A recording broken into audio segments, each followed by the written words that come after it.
Hát szevasztok! Amint látjátok, top balanszolom éppen újra a akkumulátorcellákat. Ugye ez annyit jelent, hogy itt a pozitív végig egy sorba összekötve, és itt a negatív végig egy sorba összekötve. Így tulajdonképpen van egy 3,2 voltos nominális feszültségű akkumulátorunk. De hát így ugye nem közlekedik áramerősség, sem feszültségváltozás sem nagyon történik, mert nagyjából egyformák a akkumulátorcellák töltöttségei. Ugye az egyik sorban van már, ugye 8-as sorban van már egy töltés meg egy merítés, a másikban csak félig meddig. Úgyhogy ilyenkor összehangolódnak a cellák belső tulajdonságai, ez azért jó ez a top balance, mert ezt már ugye csináltam én már repülőmodelles akkumulátoroknál is, építettem rossz akkumulátorokból már működőképes akkumulátorpakkot is, és ott is ugyanezt a eljárást használtam. Igazából itt az a lényeg, hogy egy 10-12 órát már bőséggel elég, hogyha össze vannak kötve így a cellák, hogy egy sorba a pozitív, egy sorba a negatív. Tehát ennél egyszerűbben nem lehet ezt megtenni. Így a legegyszerűbb, 10-12 óra után már nem történik semmi igazából. Addig megtörténik, aminek meg kell történni a cellákkal. Lehet 24 órát, 48-ot, aki nagyon biztosra akar menni, én szerintem elég a 10 óra is, vagy 12. Tehát teljesen fölösleges tovább várni az összeszerelésre, de azért egy kicsit jó, hogyha össze van így dolgozva az összes cella. Ugye nekem is úgy lesz a 24 voltos akkumulátorbank, vagy akkumulátorpak 2x8, azaz 2x8, azaz egy sor lesz 8 cella, így adja ki ugye a 24 voltot, a 3,2 volt nominális feszültség, és akkor azért lesz két sor, hogy növeljük a kapacitást, és akkor a két végén lesz levéve a feszültség, tehát a működési feszültségünk, ami most 24 volt lesz. Ugye ez se igaz, ugye teljes feltöltött állapotban 28,2, akkor még nem éri el a lítium-vasfoszfát azt a maximális töltési feszültséget, amit nem akarunk elérni, hogy minél tovább legyen jó a akkumulátorpakkunk, és nem is lesz 3 volt alá merítve soha, tehát úgy lesz beállítva a BMS, úgyhogy ezt így egy kicsit így hagyjuk, aztán folytatjuk a építését.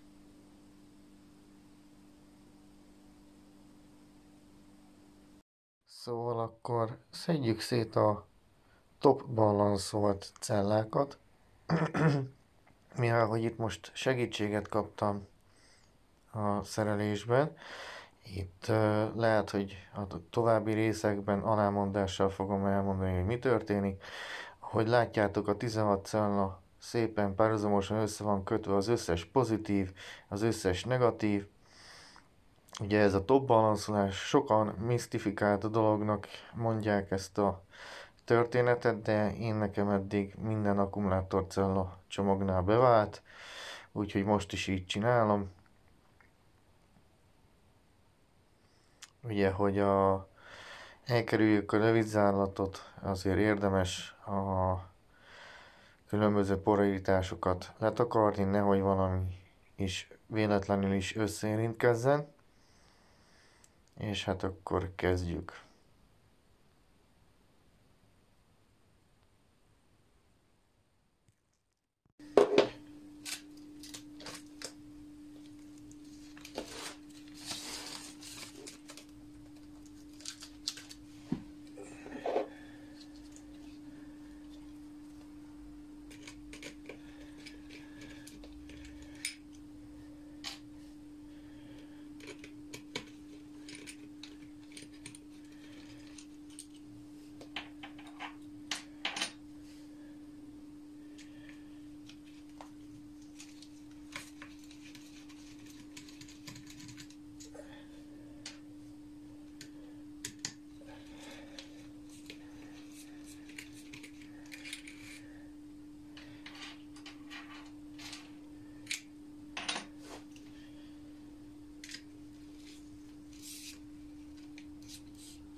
és egy kis ellenőrző méricskélés. Ezt az anen készüléket csak azért vettem meg, hogy ti is jobban lássátok a nagyobb számokkal a értékeket, bár a feszültségméréseket ezzel fogom végezni, és szerintem a töltött részecskék lítium-vasfoszfátnál ugyanúgy elosztódnak, mint bármilyen más akkumulátornál, hogyha top balanszol vannak. Tehát nézzük az első cellát, 3,325 ezred, második cella 3,325 ezred, harmadik cella 3,325 ezred, negyedik cella 3,326 ezred, ötödik cella 3, jó lenne, ha érintkezne.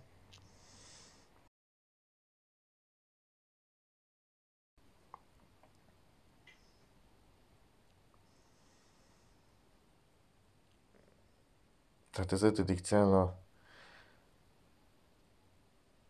3,325 ezred, hatodik cella 3,325 ezred, hetedik cella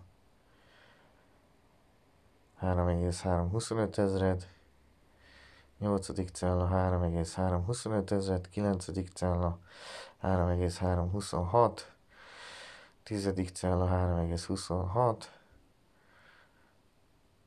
14. cella 3,325, 12. cella 3,325, 13. cella 3,325, 14. cella 3,325, 15. cella 3,325, 16. cella 3,325.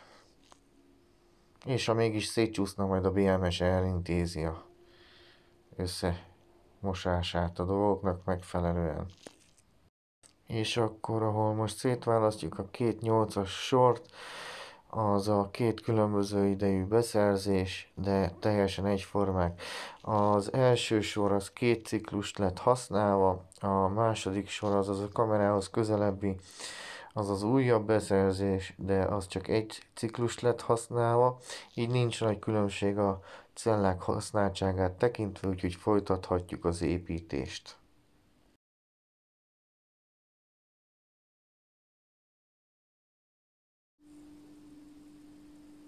Szóval akkor folytassuk a cellasorok újra összeépítésével.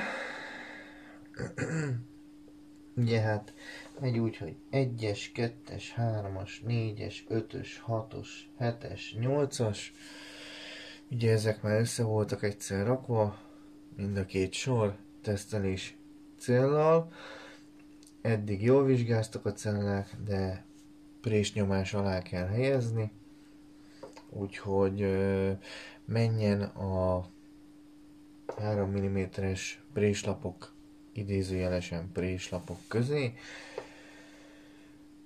Ezek a préslapok enyhén domborúak, tehát amikor össze lesznek húzatva a 6 mm-es menetes szárral, akkor elméletek pont síkra fognak kijönni, bár jobban örültem volna a 5-ös vastagságú vaslemeznek, de hát ezt tudtam szerezni,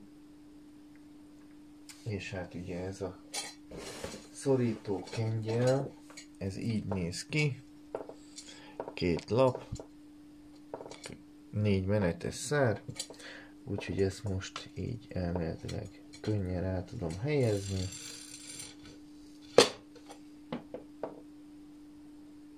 Beigazítom.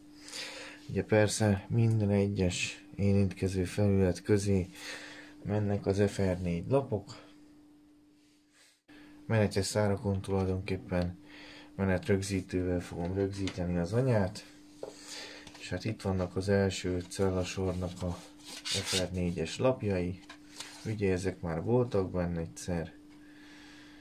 És hát akkor visszaigazítjuk a helyére. Ugye mindegyikre fölírtam a tizedesig.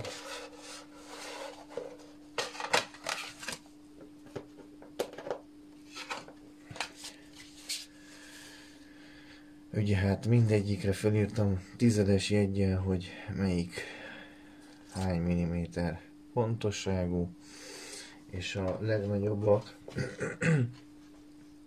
tehát a legnagyobbak fognak menni kívülre,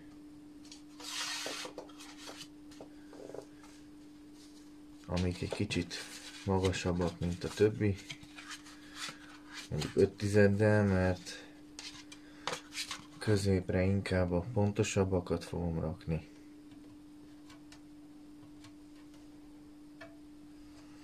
Mert ha a komponensek is úgy akarják,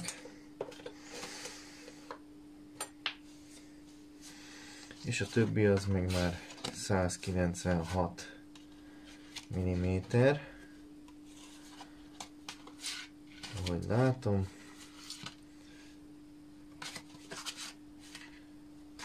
Egyetlen egy 196-ös van még, ő menjen az első kettő közé.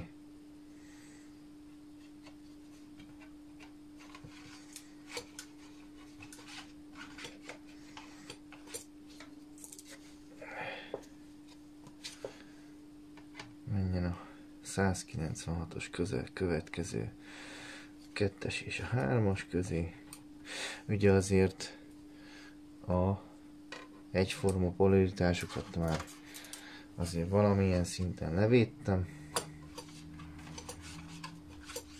Fölfele nem baj, ha kilóg a FR4-es lap.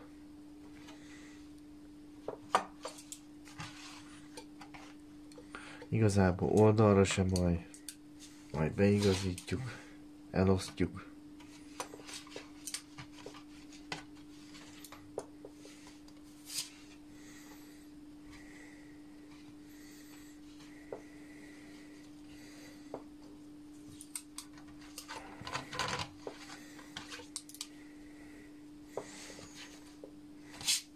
De hát mindenkinek a saját döntése, mit hogy csinál.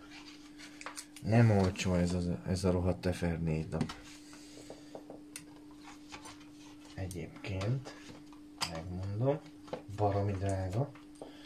Egy-egy ilyen kis darab, amik a cellák közé mennek, uszkve 400 forint. 400?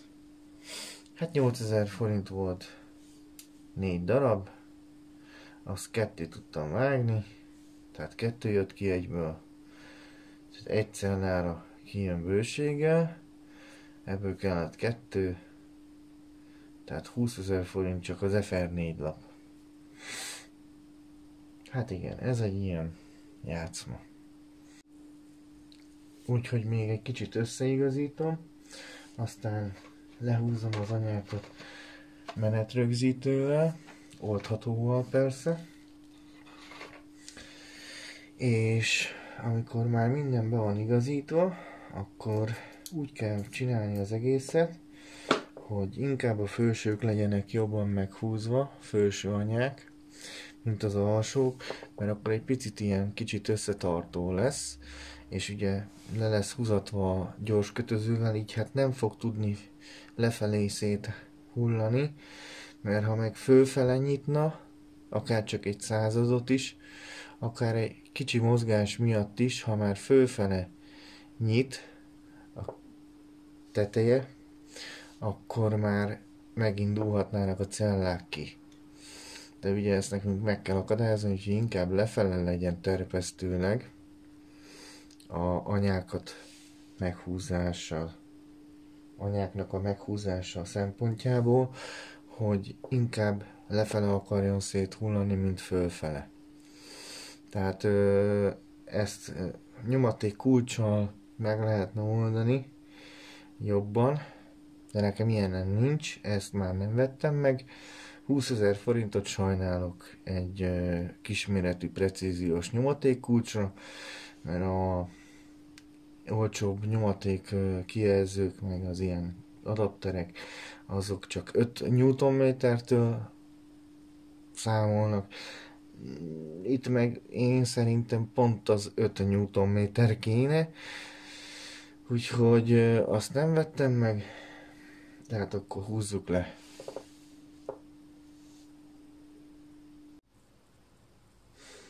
Szóval akkor utolsó ellenőrzés, mielőtt lehúzatom a anyákat menetrögzítővel. Ugye ez oldható menetrögzítő, ez nagyon fontos, hogy oldhatót használjunk. A nem oldható állítólag az nagyon rizikós, hogy tényleg nem lehet oldani. És akkor az utolsó ellenőrzés, hogy 1-es, 2-es, 3-as, 4-es, 5-ös, 6-os, 7-es, 8-as, valamint polaritásokat is ellenőrizzük, hogy negatív, pozitív, negatív, pozitív, negatív, pozitív, negatív, pozitív. És akkor kellenek ugye 10-es racsnis kulcs, meg villás kulcs, ez a kettő, ezek nélkülözhetetlenek lesznek. Ugye minden anya alatt ott van a rugós alátét és a sima alátét. A menetes szárak belettek vonva zsugorcsővel, a közbűnső rész, ami ugye nincs használatban tulajdonképpen. Anyák alá csak egy-egy csepp menetrögzítőt rakok azért,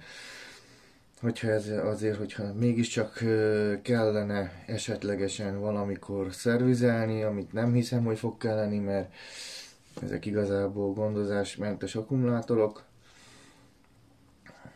Így hát nem hiszem, hogy fog rá sor kerülni, de azért még ellenőrzöm a síkokat, hogy minden klappoljon, és utána lehúzatom az anyákat.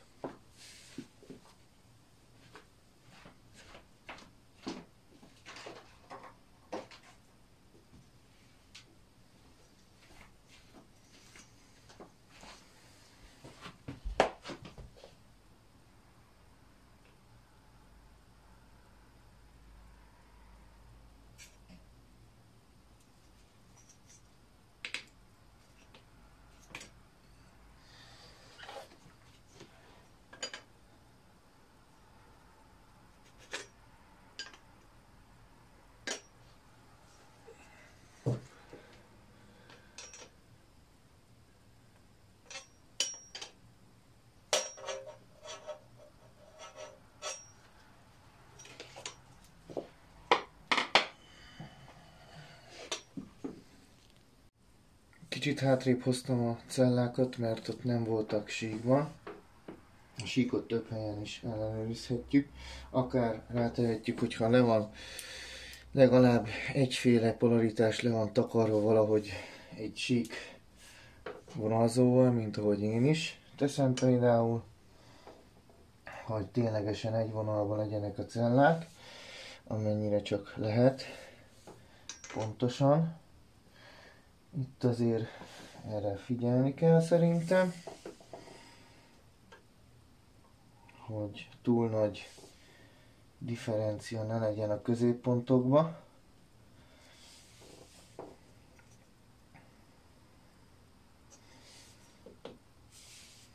Itt azért szépen össze kell igazítani a cellákat, hogy egyenletesen tudjuk lehúzni az anyákat.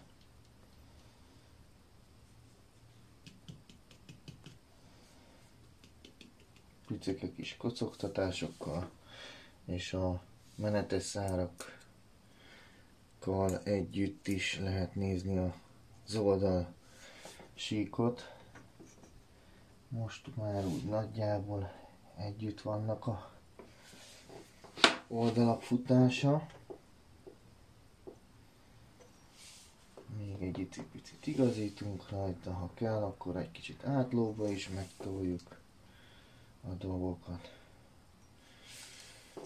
Szépen összeigazítjuk, és akkor, hogyha teljesen jó, csak akkor húzzuk le. Na hát most már aránylag egyformák a oldalak futásai. Lehet, hogy még egy-egy ezred van benne, de egy-egy ezredre azért nem adunk. Az azért nem annyira vészes.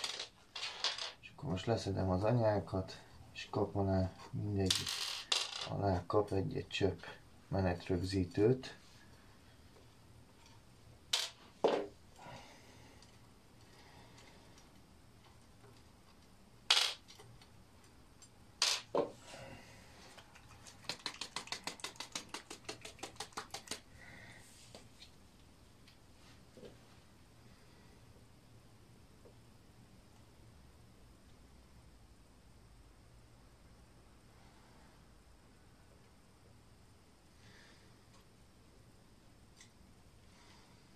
Ugye mivel a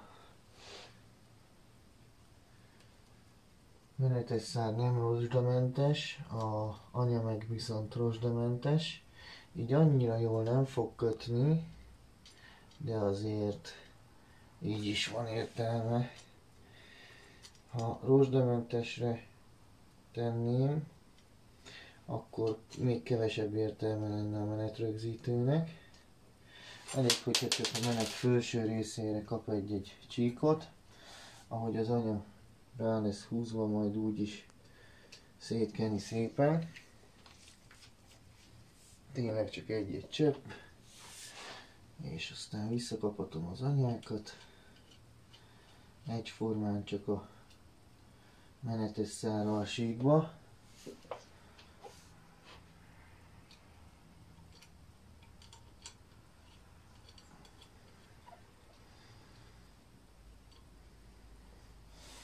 És utána majd megpróbálom egyenletesen lehúzni a anyákat, hogy egyenlően húzzam meg, ne induljanak szét a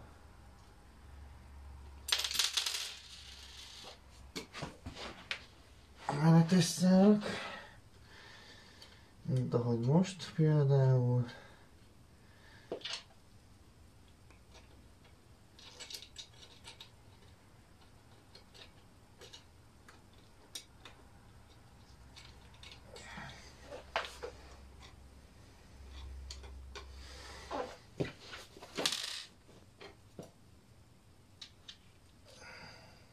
És leugrottak a alátétek is persze. Ezeket visszatesszük szépen.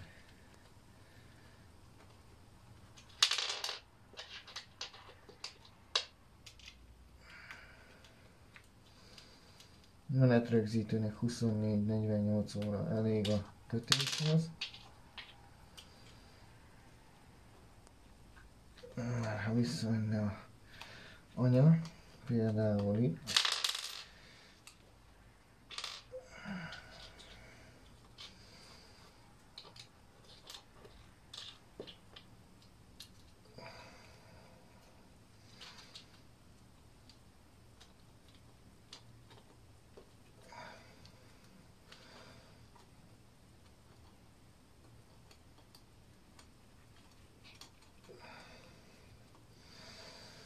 talán itt annyira nem sikerült a menetes szárnak a sorjázása tökéletesen, azért nem kapott föl jobban, illetve könnyebben az anya. Itt is síkba igazítom a anyákat a menetes szár végével, egyenlőre csak tényleg síkba.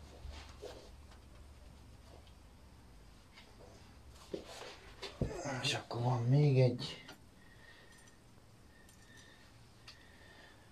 alátét, rugós alátét, ugye mindegyik metrikus 6-os, ugye ahhoz 10-es villás kulcs kell és rasnis kulcs. Most már mindegyik anya fönt van, el van kapadva, síkva a egyenlő hosszúságú menetes szálra.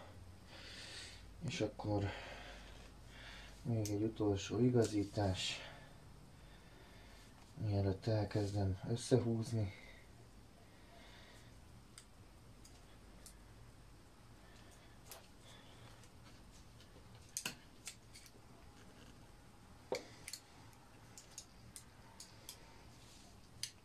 A epoxilapot is szépen beigazítunk, ahogy csak lehet. FR4-es epoxilap. Ilyen hülye nevet adni is van, aminek komolyan mondom röhely. Itt síkba vagyok, itt is síkba, itt is síkba, ott is síkba, ott is síkba van. Egyedül ott nincs. Most már ott is síkba van, itt is síkba van, és ott is síkba van. Jó. Utolsó ellenőrzés.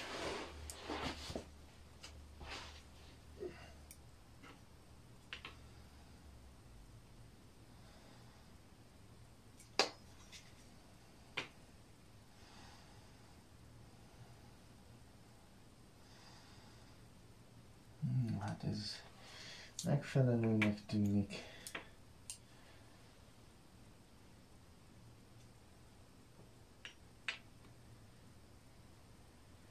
Igen. Ez így innen jó.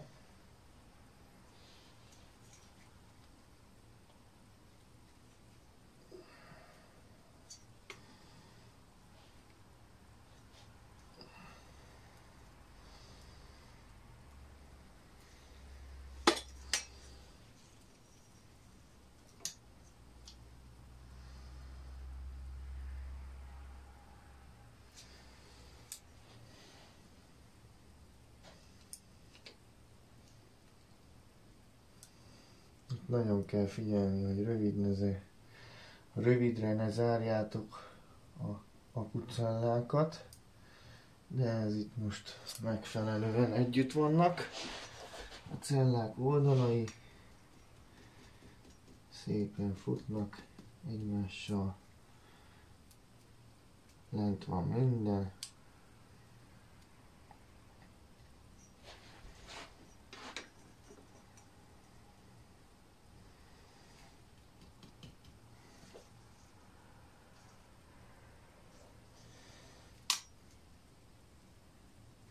Azért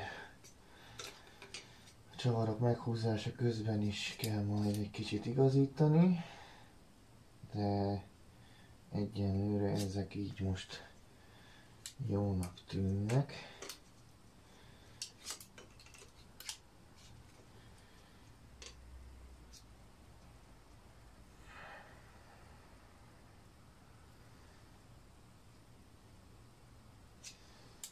Igen. Kis jónak tűnik. Akár mérhetünk egy átlót is.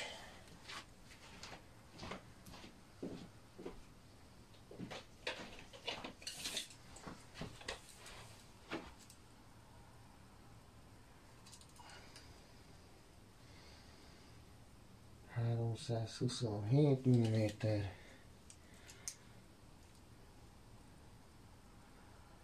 327 mm. Tehát le lehet húzni a csavarokat, amik a nyomólapokat fogják meg.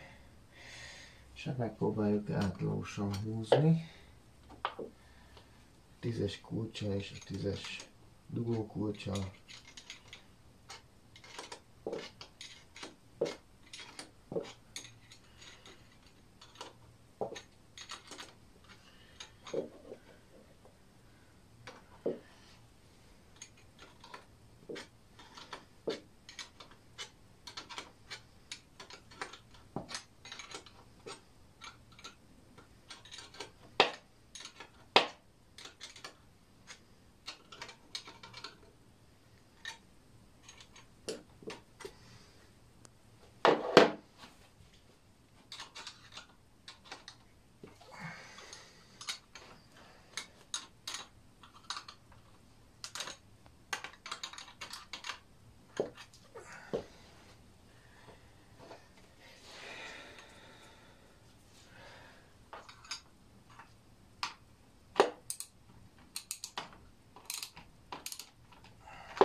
Hát, hogy ne forogjon meg a menetes szár, kénytelen vagyok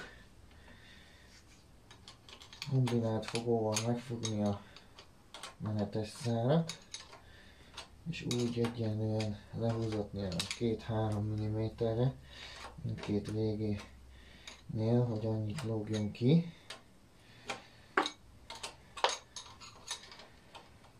De csak óvatosan a szerszámokkal az akkumulátor körül.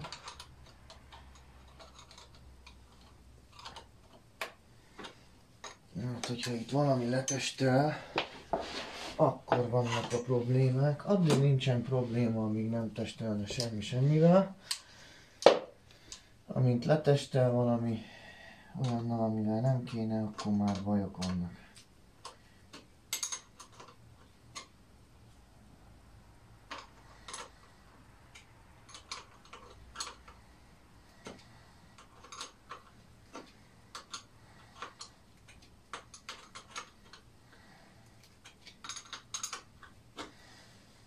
Itt is kb. 2-3 milli, másik oldalt is 2-3 millit legyen kilógva. Tehát egyenletesen húzom le a anyákat.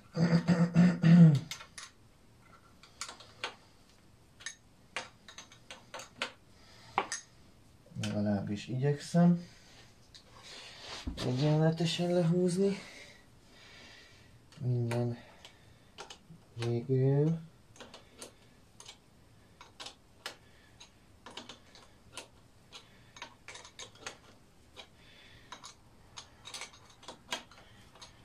Mivel hogy nincsen precíziós nyomatékkulcsom, így lehet megoldani anélkül, hogy ténylegesen nagyon egyformák a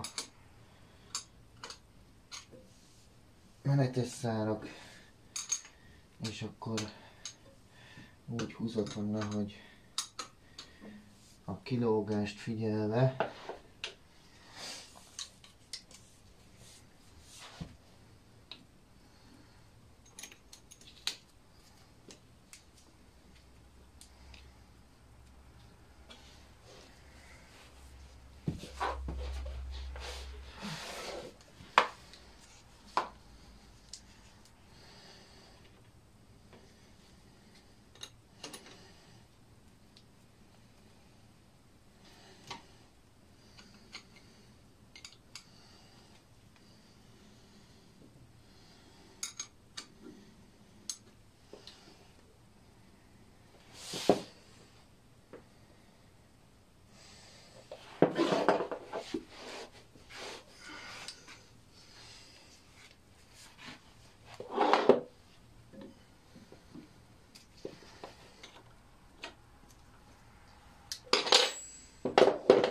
és ahogy elkezdtük összehúzni, ez még azért mocorog, tehát még nincsen erősen lehúzatva, csak megfogotva, azért még lehet ellenőrizni a párhuzamosságokat, átlókat akár. A középső cella egy kicsit elmászott, húzás közben, de igazából már így is fogja.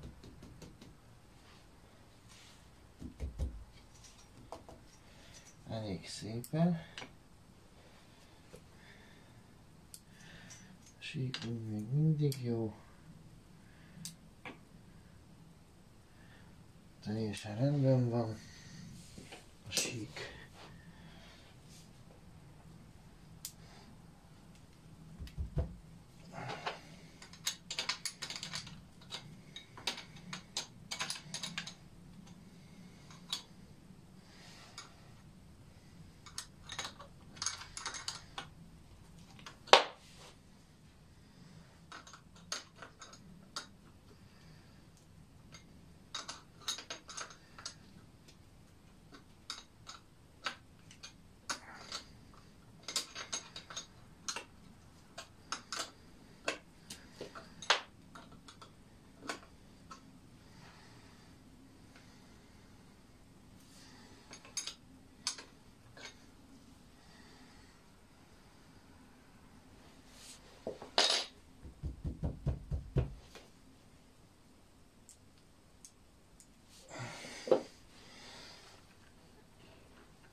és hogyha megemeljük, akkor ez már nem igazán tud mocorogni. Úgyhogy még egy kicsit erősebben lehúzom, és akkor ennyi a nappal. És akkor még egy kicsit erősebben lehúzom, és ennyi igazából egy sor cella elkészítése. Ugye megismétlem ezt majd még egyszer. 326 az átlag, most hogy le van húzva. És itt is 326. Hát 326 fél. 326 fél. Tehát ezek így igazából most futnak. Erősebben lehúzom. Még egy picit. Ugye ahogy mondtam, hogy inkább főfele zárjon így, mint hogy lefele nyisson. Ha főfele zár, akkor alulra akar szétnyílni, de csak egy icipicit, tehát minimálisan legyen különbség a két alja és teteje között, mert hogyha lefele nyitna, illetve lefele zárna, akkor főfele ki tudnának jönni a cellák, úgyhogy inkább így egy kicsit terpezve lefelé helyezem majd a szorítását. Tehát még egyszer meg fogom ismételni ezt. Értelemszerűen a 1-esnek a párja a 9-es, a 2-esnek a 10-es, 3-asnak a 11-es, 4-esnek a 12-es, 5-ösnek a 13-as, 6-osnak a 14-es, 7-esnek a 15-ös, és a 8-asnak pedig a 16-os. És hogyha mindent jól csináltunk, akkor megint mínusz, plusz, mínusz, plusz, mínusz, plusz, mínusz, plusz.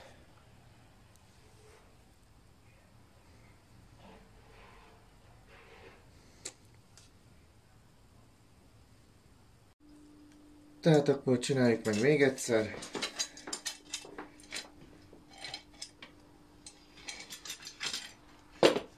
Ugye ezeknek a vaslemezeknek is a domború van befelé.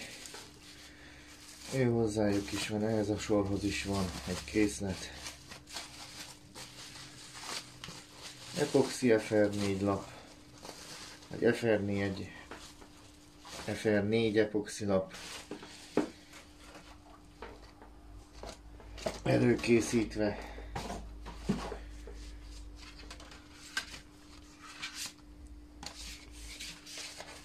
Ugye mindegyik 0,5-ös vastagságú.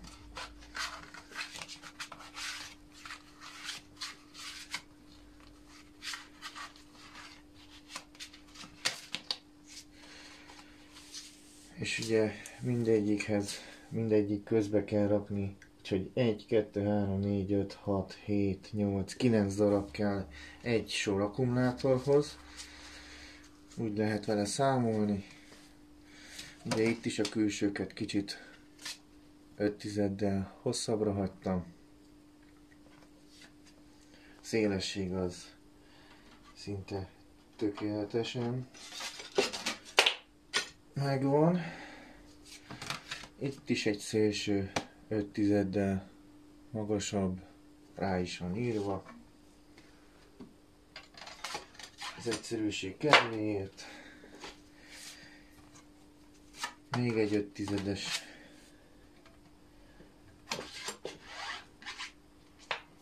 Mert ugye a cellák 196x130, azt hiszem, de hát a leírásban mindenki megtalálja a EVE honlapján, hogy mekkora pontosan a cella.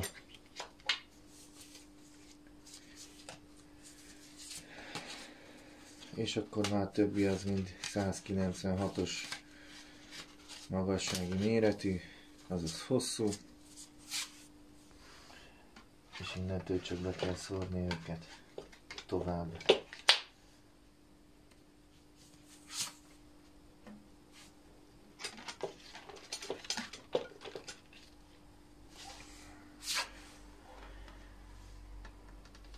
azért duplát ne rakjunk sehova.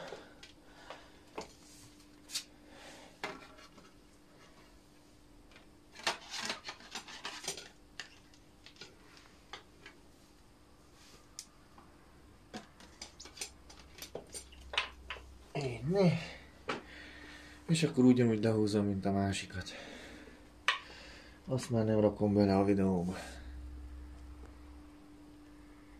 Vagy mégis gyorsított felvétel formájában.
Tehát akkor elkészült a második sor is.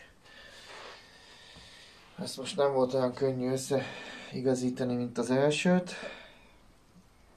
Most akkor készítsük elő a válszerkezetet és a előlapot.